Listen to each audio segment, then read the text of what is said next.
3, 2, 1. Assalamualaikum warahmatullahi wabarakatuh. Selamat siang, salam sejahtera untuk kita semua. Baik, sebelum memulai pembelajaran hari ini, kita berdoa menurut kepercayaan dan agama kita masing-masing. Doa dimulai.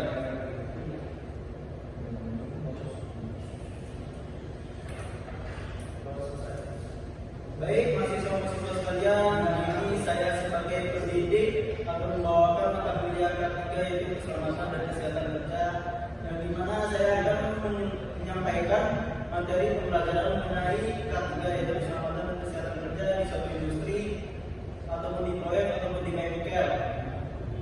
Nah, untuk mahasiswa, tujuan mahasiswa mempelajari 8 mata kuliah ini karena mahasiswa harus mampu memahami apa itu keselamatan kerja, penerapan regulasi, pengelolaan risiko, kesiapsiagaan darurat, dan mahasiswa sekalian harus dapat menumbuhkan rasa tanggung jawab profesional ketika mahasiswa sekalian bekerja maupun di bengkel ataupun di suatu proyek.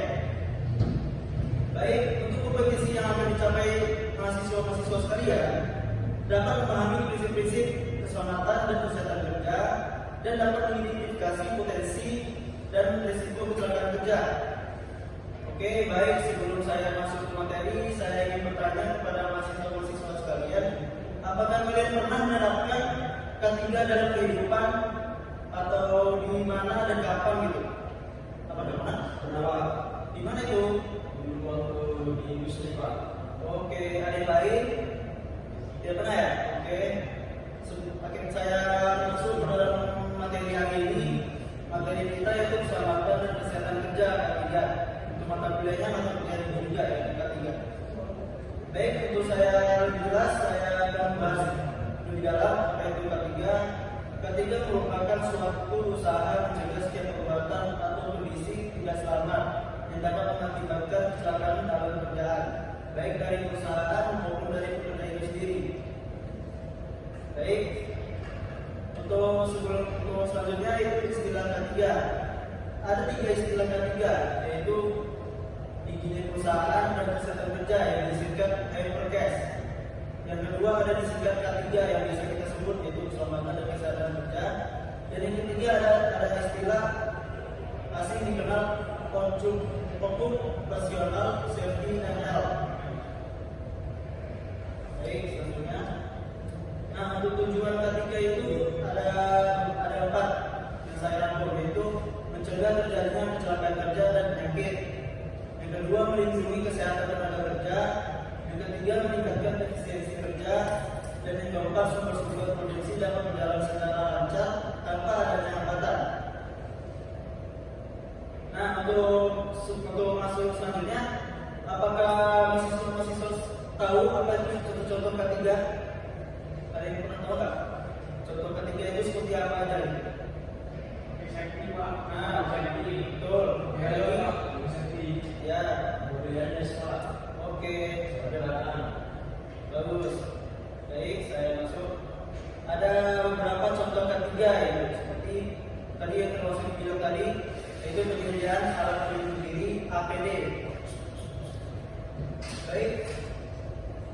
Selanjutnya ada penyediaan peralatan keselamatan dan kesehatan kerja, itu termasuk keselamatan dan kesehatan kerja. Nah, yang ketiga ada pelatihan keselamatan kerja, yang keempat ada asuransi, dan yang kelima ada fasilitas dan sarana kesehatan. Nah, selanjutnya ada macam-macam kecelakaan kerja. Untuk menurut jenis kecelakaannya ada beberapa, yaitu terjatuh, contohnya seperti tertimpa benda, tertumbuk atau terkena benda-benda, terjepit oleh benda, pengaruh suhu tinggi, terkena arus listrik, kontak bahan-bahan berbahaya, atau radiasi.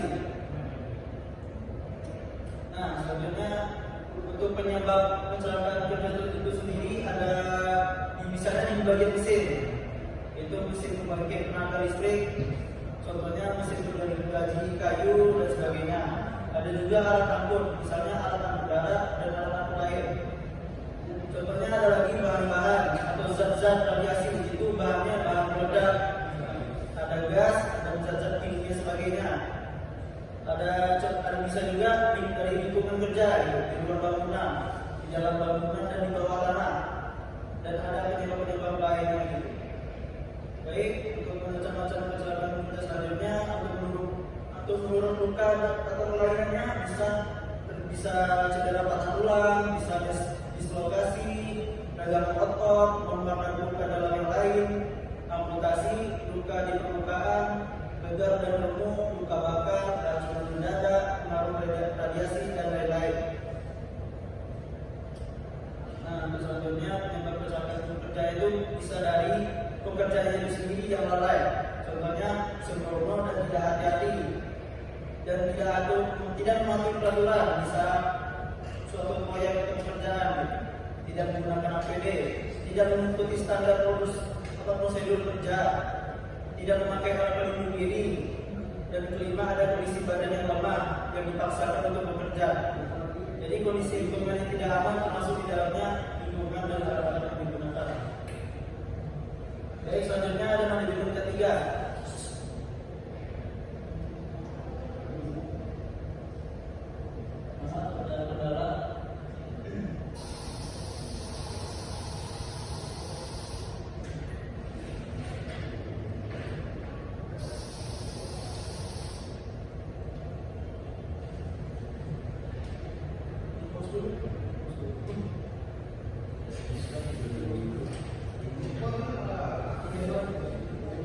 Untuk anak-anak mahasiswa bisa dibantu?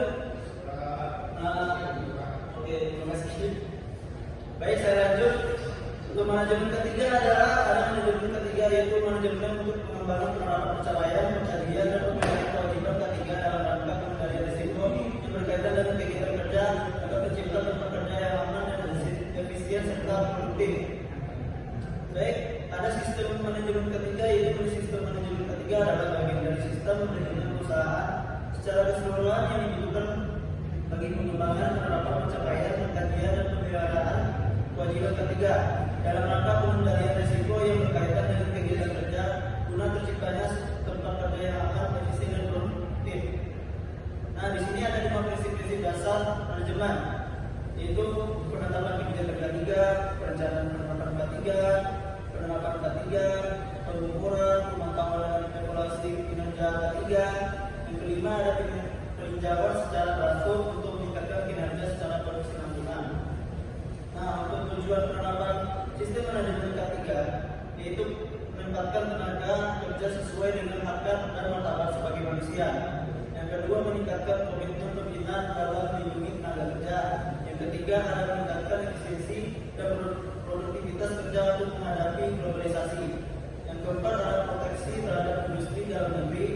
Yang kelima, meningkatkan daya saing dalam perdagangan internasional. Yang keenam, meningkatkan pencegahan kecelakaan melalui pendekatan sistem.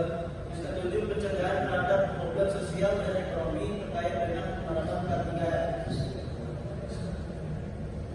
Baik, untuk sebelumnya, apakah mahasiswa tahu K3 itu ada undang-undangnya? Ada yang tahu nggak? Tahu.